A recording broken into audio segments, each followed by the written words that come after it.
Hello everyone, welcome to my channel. Today I'm going to talk about physiology of central nervous system. Okay, and in today's lecture I'm going to cover the topics of what are the parts of the central nervous system and in detail about brain, spinal cord, meninges, as well as about cranial nerves. Okay, so let's start. Now coming to nervous system classification. Nervous system is classified into central nervous system and peripheral nervous system. So today we are going to talk about central nervous system that is divided into brain and spinal cord. Okay, so about brain, that is nothing but an organ that controls thought, emotions, vision, temperature, different things. Brain and spinal cord together, they constitute the central nervous system. So here you can see a diagram of the brain. Don't worry if it looks complicated. I'm going to talk about in detail about each and every part of it. And below here, the spinal cord is going to start. All right. So now coming to divisions of brain. Brain is further divided into three parts again. It is divided into forebrain. It is divided into midbrain and hindbrain. All right.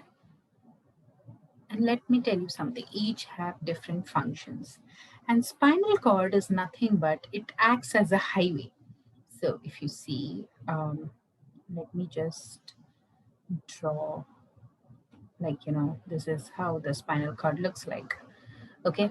So spinal cord actually acts like a highway to brain. It conducts signals from and to the brain. So it is going to carry signal towards the brain and away from the brain. So what is spinal cord? It is nothing but a highway, acts like a highway to brain, and it carries signals to and fro. All right. Now coming to forebrain. So here you can see, let me change the color of my pen so that, then you can understand more better where I'm showing you the stuff. So here, this is the forebrain. All right. Forebrain includes cerebrum, okay, and thalamus,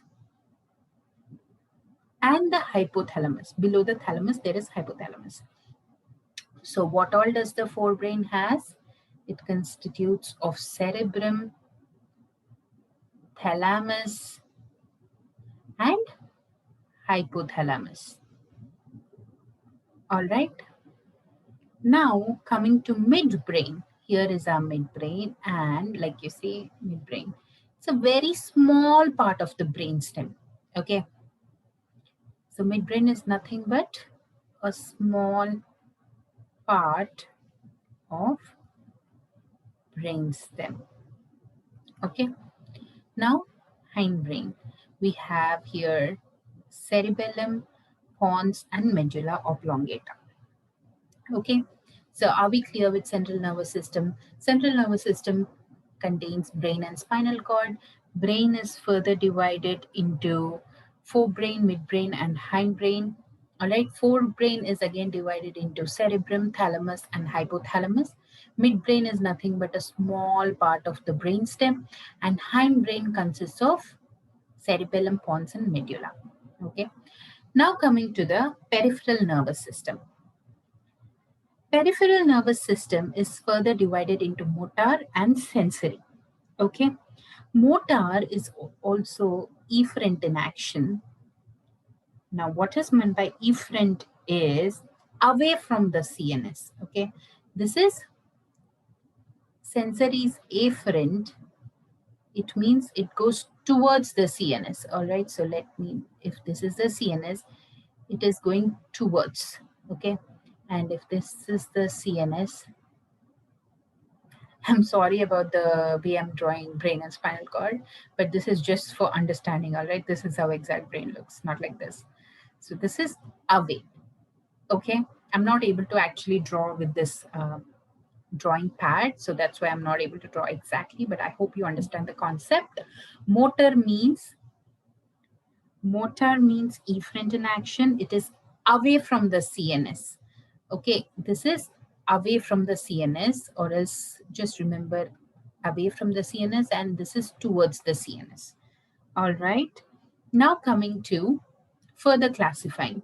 Motor is further classified into somatic and autonomic nervous system, and somatic contains most of the voluntary actions with voluntary movements are controlled by this system, and autonomic is see by the name somatic, soma, it is voluntary in action. Autonomic is involuntary in action. It is further classified into sympathetic and parasympathetic nervous system.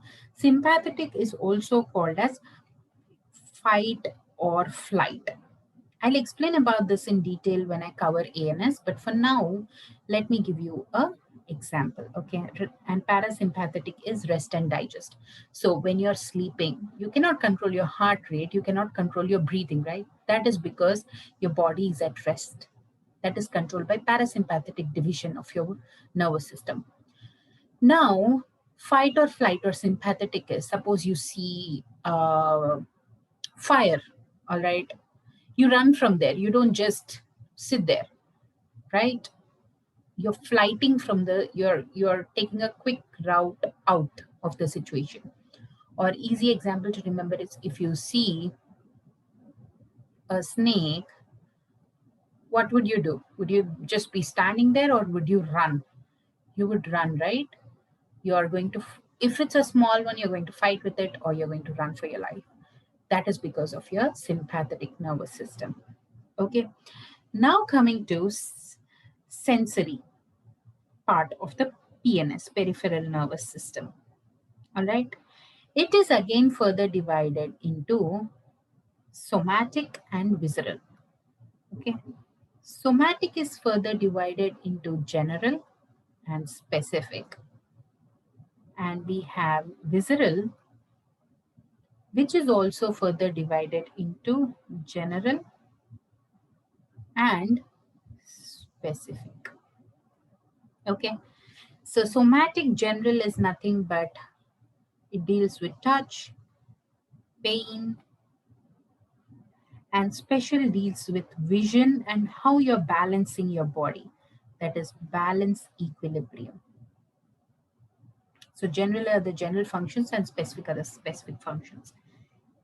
And in visceral, general means stretching, pain, hunger. All right, so hunger, stretch, all of this comes under general. Specific means taste or smell. All right. So with this, we have covered the classification. So again, I'm gonna change color so that I can revise it for you guys.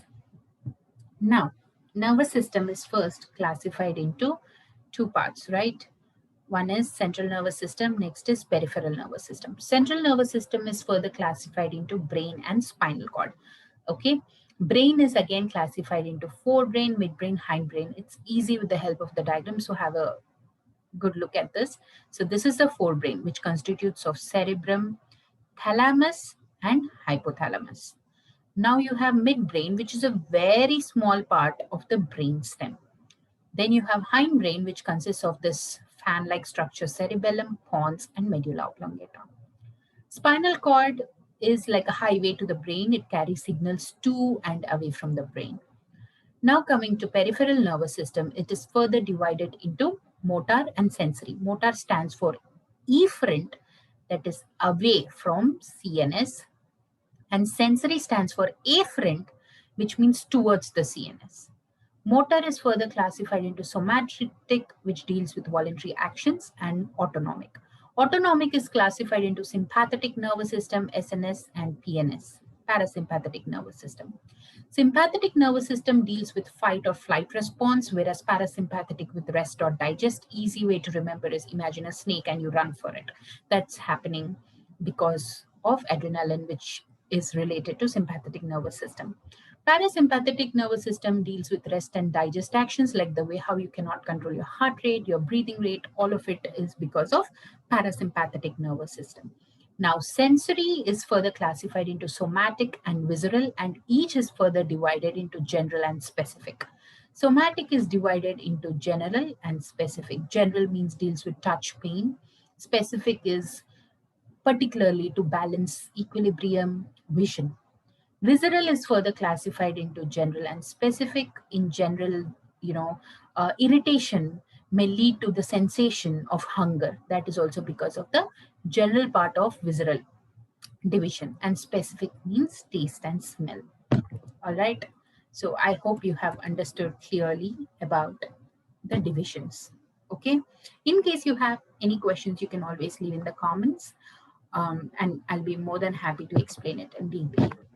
Now, coming to this is just an overview of what we studied. So, brain is a complex organ that controls thought, memory, emotion, touch, motor skills, vision, breathing, temperature, hunger, and every process that regulates our body. Here we have seen like how it's going to affect the touch, pain, vision, hunger, and all of it, right? So, brain deals with many things. Now, brain and spinal cord together constitute the central nervous system.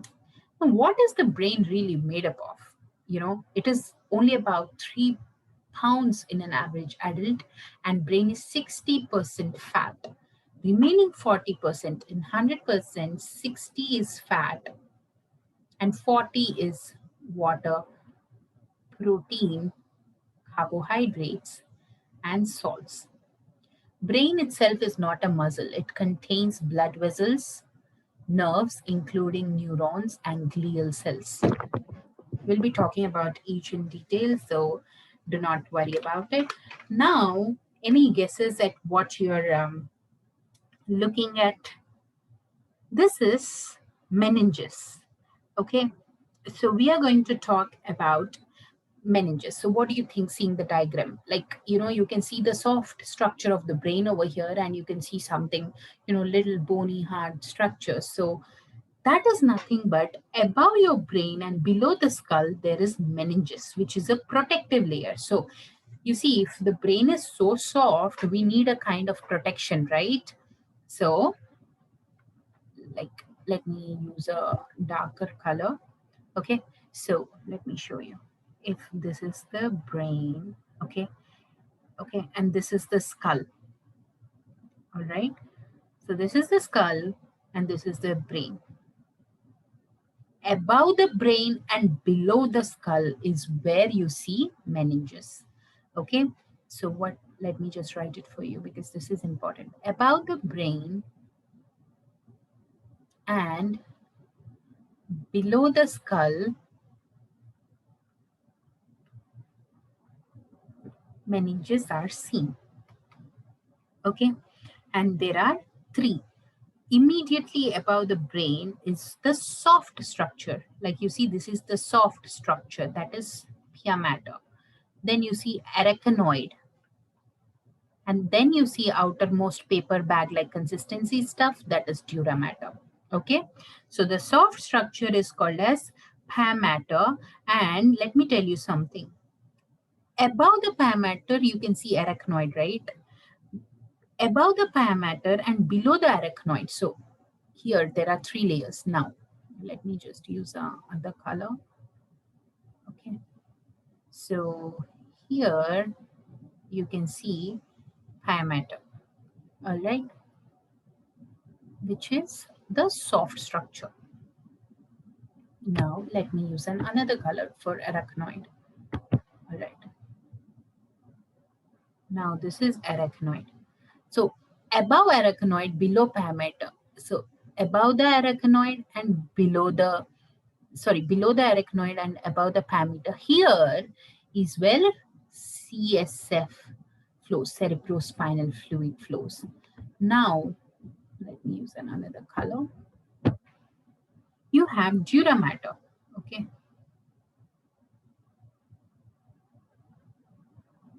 now what does the dura mater do? It has tough consistency.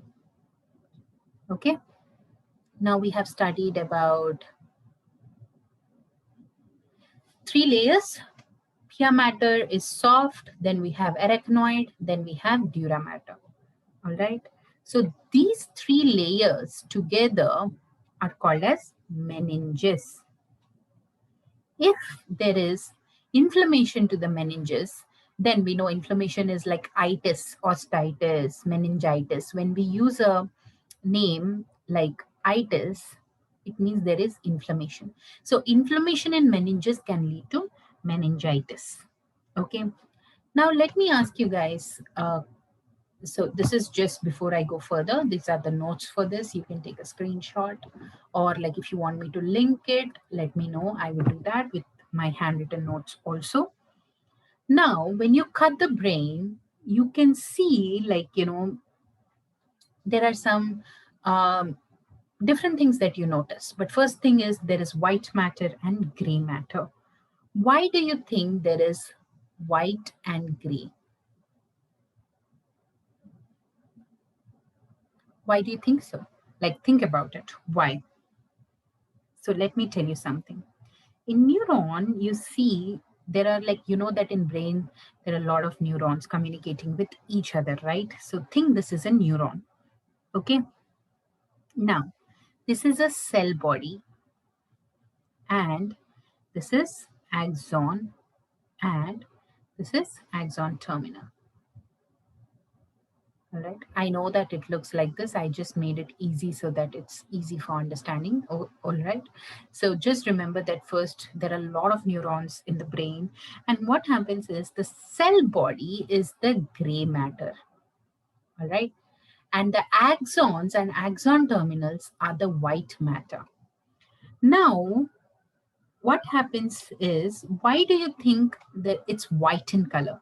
Usually, I hope you all guys know that when you see fat is usually yellowish white in color, right? And axons, what is the function of the axons? They send messages quickly, right? So they need insulation. So for insulation, they are surrounded by the fat. Okay. That is the reason why axon is white in color. All right. So if someone asks you what constitutes the gray matter, it's because of the cell bodies. What constitutes the white matter? It is because of axon. All right. Now, this is how the brain actually looks. It's a dissected brain. See, on the right section of the slide. And like when you cut it into two halves, you can see like, right and left hemispheres. I'll be going in detail, do not worry. So before I go further, let me first explain about each part now in detail of the brain. All right. Now, what do you see on the screen? This picture I have already shown initially, where I have explained you what are the parts of the brain. That is, it has forebrain, midbrain, and hindbrain. Forebrain consists of cerebrum, thalamus, hypothalamus. Midbrain consists of a small portion of the brainstem, and hindbrain consists of cerebellum, pons, and medulla oblongata. Okay, so now we are going to talk about each in detail. So let me so I give you a quick review of what we have studied in the previous slides. Now coming to each and everything in detail. Okay, so here you can see the cerebrum. Cerebrum part is further divided into 4 lobes that you can see on the right side. You can see frontal lobe, here parietal lobe, occipital lobe, and temporal lobe. Okay, so cerebrum is further divided into frontal lobe, parietal lobe, temporal lobe, and occipital lobe. Okay, what is the function of the frontal lobe? It is the site for motor cortex. Now, what does it really do? Motor movements, right? So see, do not get confused with the complicated words. If you understand what each part is, like here seeing this diagram, I've told you, how do you remember? Now we are talking about forebrain. So the cerebrum, thalamus, and hypothalamus is what is dealing with the forebrain. right? They are the parts of the forebrain. Now we have studied there are four lobes. We studied that there is frontal lobe, there is parietal lobe, there is occipital lobe, and there is temporal lobe. All right. So frontal lobe is the side for motor cortex. Now motor means it deals with voluntary movements. All right. It deals with voluntary movements like walking, talking, or running. All right. Now, parietal lobe. So we have studied about frontal lobe. Here itself you can write like it is the site for motor cortex. Now coming to parietal lobe, it is the site for somatosensory cortex. Now example of this is, suppose a person is touching a very hot cup. What would you do? You wouldn't hold it, you'll just leave it, right? You are aware of the heat coming from the cup. That is because of the parietal lobe's action. Okay, so somatosensory cortex. Now coming to the occipital lobe. Okay, occipital lobe. Occipital lobe is the site for visual cortex. It is the site for visual cortex. Anything you want to see, you're aware of it, right? You can see. Suppose you see a snake, you are aware that there is some snake or some animal. Now, this is visual. Sorry, occipital is visual. I thought that I have written occipital over here. Now coming to the temporal. Temporal lobe deals with ear. Okay, so it is the site for auditory cortex. Now it helps you understand the sense of sound. Now, cerebrum has four lobes. It is further divided into frontal lobe, parietal lobe, occipital lobe, and temporal lobe. Frontal lobe is the site for motor cortex. Now, what does it mean? If you're running, talking, walking, those all are because of the frontal lobe. Now, coming to the parietal lobe, it is a site for somatosensory cortex, means you see a hot plate. You're not going to just touch it, right? You know it's hot. I mean, when you touch, you're aware of it, right? Your senses are working over there. So that is because of the parietal lobe. Occipital lobe deals with eyes, that is visual cortex, and temporal lobe with auditory, that is the ear. All right. Now we'll be talking about what happens when you cut the brain. Like when you cut the brain, you can see that it has two hemispheres, right? And when you take out these two hemispheres, like here you can see the left hemisphere, here you can see the right hemisphere. When you take out the two hemispheres, we can see the thalamus, also called as diencephalon. All right. So we are going to, I'll draw a diagram and explain you guys. Okay, before that, before I tell you what happens when you cut the brain into two, I'm going to talk a little bit about the brainstem, cerebellum, and spinal cord so that we have the parts covered. Okay, so I hope you're clear till here. Then we have brainstem, the small part, right? Brainstem upper part is there, and then it has, like you see, this is the small part of the brainstem. Let me just draw it. See, this is the small part of the brainstem. Then it goes into pons and medulla. Small part of this brainstem comes under midbrain. Then pons, medulla, and cerebellum comes under the hindbrain, right? Let me just draw. So here you can see something like this. Now we are clear about cerebrum. Now coming to brainstem. Brainstem consists of three parts. This 1, 2, 3. This is midbrain. Then we have pons. Then we have medulla oblongata. So this is about the brainstem. And what are the functions associated is movement of head and neck. Okay, movement of head and neck.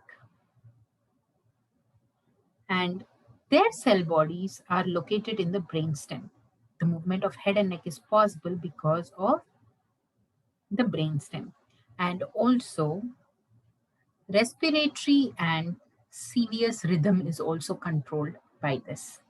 Okay. Now, from below the medulla oblongata, the cervical part is where the spinal cord starts. Okay. And there are a lot of reflexes associated with the spinal cord, and spinal cord is not just the highway like where it carries the information to and fro to the brain, but it also is the center for many of the things. Okay, so I'm drawing all of this at a stretch here so that it's easy to know about all the systems at once. Okay. Now, I've drawn the cerebellum way too big. So this is the cerebellum. This is the cerebrum. Here you have the midbrain. Now the spinal cord starts. It is further divided into cervical, that is the starting portion of the spinal cord. Then you have thoracic. Then you have lumbar. Last two are little small. Okay, that is sacral and coccygeal part. Okay, so these are the parts of the spinal cord. All right, spinal cord. Okay. Now, like I told you, it carries information. It shoots in messages to and away from the brain. And it also has a lot of reflexes present in it, like blind reflex, vomiting reflex, many of the reflexes, breathing, heart rate, everything is related, which I'll be covering soon. So for now, you have to just remember this part. Now here you see the fan-like portion, which I have drawn so like huge in this diagram, is cerebellum. All right. Cerebellum is the fan-like portion, like here, which I have drawn like this. Okay. This helps with tone, posture, and balance. Okay, tone, posture, and balance. Now, there are also reflexes associated with this. It is blink reflex and many other things. So I'm sorry for the sound that you can hear in the background. It's because of construction, but I've covered most of it. So I just have to cover about what happens when you cut the bone into two, and yeah, you might hear a little bit disturbance. So before I move further, before how the brainstem looks when we cut the brain into two parts, let us first have a review. So here we have studied the parts of the brain. They are classified as forebrain, midbrain, hindbrain. Forebrain consists of cerebrum, thalamus, hypothalamus. Midbrain consists of a small portion of the brainstem, and hindbrain consists of pons, medulla, cerebellum together. All right.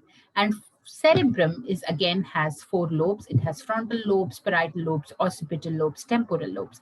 Frontal lobe is motor cortex, where you do voluntary movements like running, talking, and walking. Somatosensory is you are using your sensation. That is when you touch a hot object, you move your hand away. Occipital is mainly deals with visual cortex, and temporal with auditory cortex.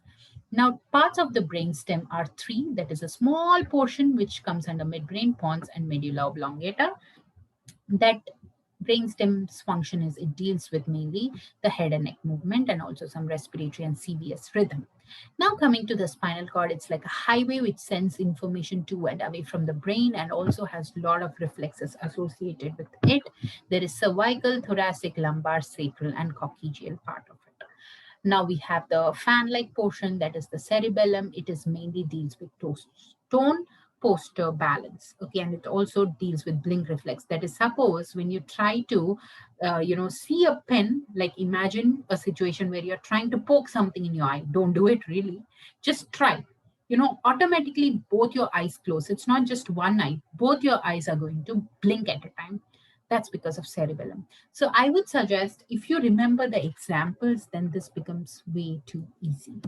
Now we are going to talk about a situation where we cut the brain into two parts. So when we look at the brain stem, brain is made up of three parts. Okay, so when we take this brain out, we take the dissected brain out, we can see like two cerebral hemispheres. What we can see is thalamus. Okay, so now, which is nothing but diencephalon. We are going to talk in detail about how it looks. So let me draw a diagram so that it it will be easy for you guys to understand.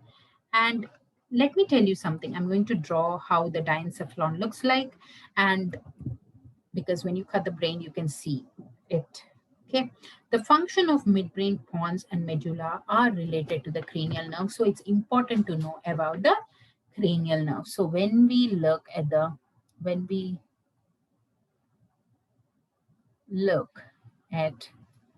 brain stem, okay, so how does it really look? Like you can see two cerebral hemispheres, then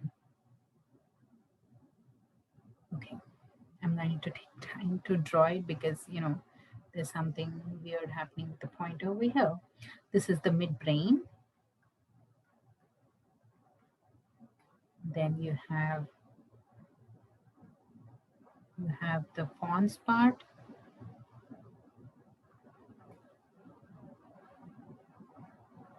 and you have medulla oblongata. So here you have pons and you also have medulla oblongata. All right. Now, there are like out of 12 cranial nerves, 10 are associated with this, 2 are not associated with this. And let me tell you something. There is each of the cranial nerve associated. Like here, you can see that optic nerve is associated. Okay, optic nerve is associated. That is the second cranial nerve. Let me use another color for the cranial nerves. All right, so I think I'll go with the bold color and use a red. Okay, so this is the optic nerve. And why am I drawing the arrow like this? Means this is sensory, this means motor, that is away. All right, and if I'm drawing like this, it means it's both sensory and motor in function. Okay, so here is the optic nerve, and what you can see in the midbrain is you can see here I would draw. Okay, you can see two nerves. You can see oculomotor and trochlear nerve. Okay, so you can see oculomotor third nerve and trochlear nerve fourth nerve. They both help in movement of eye. Okay, now in the pons, here you can see trigeminal nerve. That is the fifth cranial nerve. And you can also see abducens, which is sixth cranial nerve.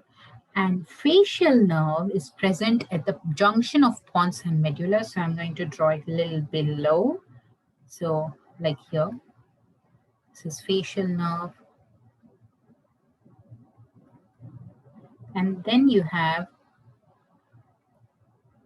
vestibulocochlear nerve.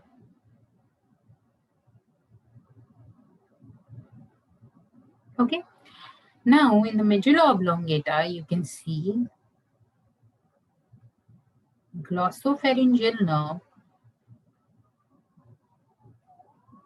which is ninth. And then you see vagus nerve, 10th, and hypoglossal nerve.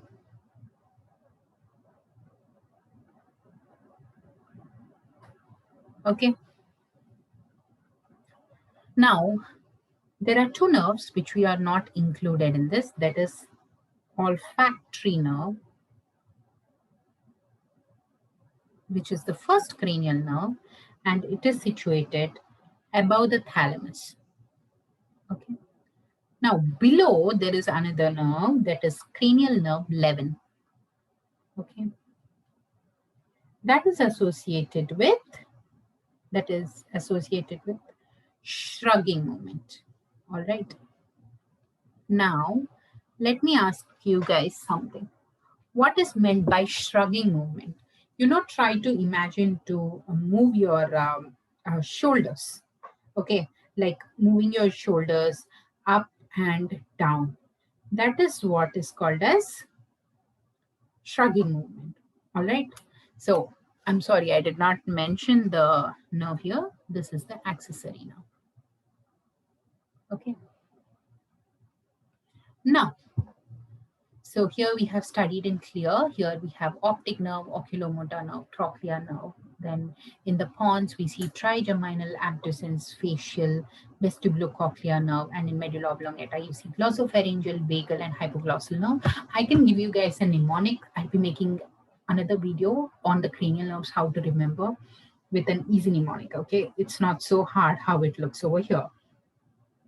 All right. Now, let me talk about the reflexes associated by this. Okay. In the midbrain, you can see visual system and accommodation reflex. Okay. So what happens is here you see sensory coming in, motor going out. Sensory comes in, motor goes out. And these reflexes, for this reflex to happen, there are some nerves coming in and going out. Okay. Now, let me tell you something about substantia nigra. Substantia nigra actually has a black substance that is called as dopamine. Okay, and what is dopamine? It is a neurotransmitter. Okay, so what happens is this dopamine deals with movements and behaviors. And suppose there is an imbalance to this, that is when the disease Parkinson's is going to occur, where you cannot control the movements and you keep shivering and you notice all that changes. That's because the neurotransmitter over here is getting affected. Okay. Now it has branches going to basal ganglia where it initiates motor movements. Okay, we are going to talk about it in detail, but I hope you understand what is there, what are the sensory, what are the motor, and what are having both the sensory and motor. Okay, now let me talk about here. Here I have told you that visual system and accommodation reflex deals with these nerves. Now I'll be talking about trigeminal nerve. All right, let me use each and every reflex I'm explaining. I'm going to change the colors. Okay, so now I'm going to talk about the trigeminal nerve. Here you can see jaw jerk reflex. Okay, you can notice jaw jerk reflex. What happens is here when you open your jaw, try opening your jaw like that. And when you stretch, you can feel, right? There are some muscles that are helping you in the stretching part. So when you open your mouth, right? Sensory muscles help to open so it's both sensory and motor. Sensory helps to open and motor part helps to close the jaw. Okay, so what is happening in the jaw jerk? Sensory part helps in opening the jaw and the motor part helps in closing the jaw. Okay, now we are going to talk about next reflex, that is corneal blink reflex. Okay, now what are the nerves associated with that is trigeminal and facial. They both, so trigeminal and facial, they both help in corneal blink reflex. So when you try to close, when you rub the cornea, both the eyes blink, right? It's not just one eye blinking and others not blinking. That is called as corneal blink reflex. Now we have the trigeminal nerve and the vestibulocochlear nerve. So let me draw here 5 and 8. Together, they give tensor tympani and stapedius reflex. Okay, so let me write in small letters tensor tympani and stapedius reflex. Okay, what happens over here is when you hear a loud sound, okay, your body has a mechanism to protect itself. It has a mechanism to protect the cochlea, and that's happening because of these two nerves. Okay, Now coming to the medulla oblongata, it deals with cough and sneeze reflex. It deals with swallowing and gag reflex. Okay, it has neurons that cross over. It can go up, go down. Okay, that deals with fine touch, pain sensation, vibration. Okay, so that is about what each part does. Now let me tell you something. I told you that there it can cross over, right? There is something called as deep to the brainstem. There is nuclei. Like here, there is a nuclei in the pons also, and in the medulla oblongata also.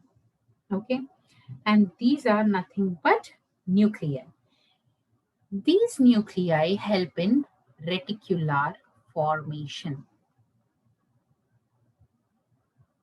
And damage to this reticular formation can affect a person's wakefulness and consciousness because they deal with the consciousness of a person. All right. So I hope we have understood when we look at the brain stem, how does it really look? How does this diencephalon look like? We have studied that, brain stem has midbrain pons and medulla oblongata. Here we have, let me give you a quick overview. Here you have optic nerve coming in, ocular motor and trochlear nerve going out. It deals with visual system and accommodation reflex. All right. Pons deals with jaw jerk reflex. It has 5, 6, 7, and 8 nerve. Okay, it's easy to remember 5, 6, 7, 8. Jaw jerk is mainly because of trigeminal nerve, where the see this is both sensory and motor. The sensory parts helps in stretching the jaw, and the motor parts helps in closing the jaw. Then we have abducens and trigeminal together helps in corneal blink reflex, where you try to rub your cornea, both of your eyes closes, right? Then you have the trigeminal nerve and the vestibulocochlear nerve. So here you see cochlea, the name suggests itself. So it is something to do with the ears. It helps in tensor tympani and stapedius reflex, where it helps in protection of the cochlea. Okay, now coming to medulla oblongata, we have glossopharyngeal nerve 10, 9 vagus nerve, and hypoglossal nerve. Okay, it deals with cough and sneeze reflex, swallowing and gag reflex, fine touch and pain. And the nerves, two nerves that are excluded over here is the olfactory nerve, and that is above the thalamus, and we have accessory nerve that helps in shrugging. Okay, and olfactory helps in olfaction. So now there are some, the what can happen is the motor neurons can cross over and desiccate also in medulla. Now we have nuclei that helps in reticular formation, that is responsible for a person's awakefulness and also the consciousness. So any disturbance to this can really affect the person. So I hope you have understood how our brainstem looks in details, what are the cranial nerves associated with it, and why we had to study about it is because it deals with how your eye functions, how your jaw opens, closes, different activities are associated with the cranial nerves. That was the reason that we had to know about it in detail. Okay, so in today's class, I have covered about the division of the nervous system, what are the parts of the central nervous system, what are the parts of the peripheral nervous system, and in detail about the meninges and any problem happening in the meninges leading to inflammation can cause meningitis. Then we have covered about why the brain looks gray or white, and when we cut the brain over here into two parts, we can see cerebral hemispheres and we can see diencephalon, and we have studied about what happens in each part of the uh, midbrain pons and medulla oblongata. We have also studied about the lobes of the brain and what are the functions that are related to it. So I hope you have a clear understanding on today's topic. In case you have any questions, you can always ask me by leaving a comment below. Thanks for watching. And if you did not subscribe yet to my channel, please do subscribe and share. Um, and also let me know if you have any specific topic of interest in biology, physiology, or anatomy, or any science topic. All right. Thanks for watching.